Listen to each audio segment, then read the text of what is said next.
Hi everyone. So today we're going to have a little fun in this video. Stick with me. It's a little crazy, but it's something that's really going to help a lot with our connection with the reins and our hands to the reins. So in my yoga teacher training program, we did a style of yoga called self-awakening yoga. And there's no right or wrong way to do self-awakening yoga. It is about the experience that you're feeling in your body. And we did this great exercise with the hands and the arms that I feel is really beneficial for riders and making us aware of the connection with our hands to the reins, and plus, horse's mouth to our hands to our shoulders and upper back. So if you just do a little play with me here. So whatever is your dominant arm is the butterfly. So butterflies are graceful and colorful, and they love sunshine, and you see them during the day. Your non-dominant arm is the moth. Moths are a little bit more understated. They are mostly out at nighttime. Sometimes as they fly around, they're not quite as graceful as the butterfly. So stand with your feet just a little wider than hip distance apart and just let the knees be soft. Let your arms come down by your side.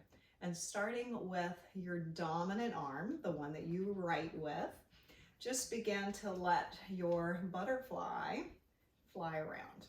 So as you let the butterfly fly around, it's graceful. Let it reach up as high as it can, reach over to the side, reach behind you.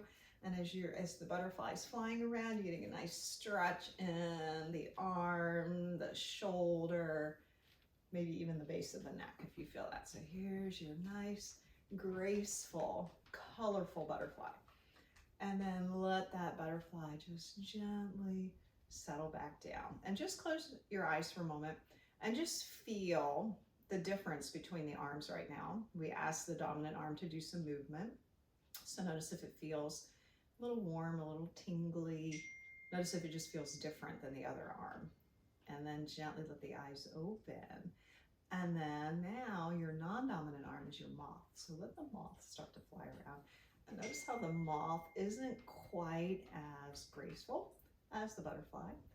It might fly into the light, it might fly into the side of your head, but just notice the difference and how it's different in its movement than the other arm. So again, just let that moth fly around and let that moth just gently settle back down. Again, close the eyes, noticing the difference again between the two arms. That non-dominant arm should feel, again, just like the first side did, a little warm, a little tingly, but just notice any difference between the two, and then gently let the eyes open. So if you think about your connection with the reins, we want that connection to be even, but a lot of times we have, again, this dominant arm, so sometimes it's hard to have that even connection in the reins, either because your dominant arm is the one that's doing a little too much work, or for my purposes, my dominant arm is my arm that's a little easier to do the fine work, and my non-dominant arm isn't as subtle, so it can be a little strong with my connection, with my contact with the reins and the bit and the horse's mouth. So I thought that this little sequence was great for helping us to be aware of maybe that connection that we have with the reins. And also, it's a great warm-up for the shoulders, the arms, and the forearms and the hands before you ride. So I hope you enjoyed that, and I look forward to seeing you again soon in the saddle or on the mat. Thanks, bye.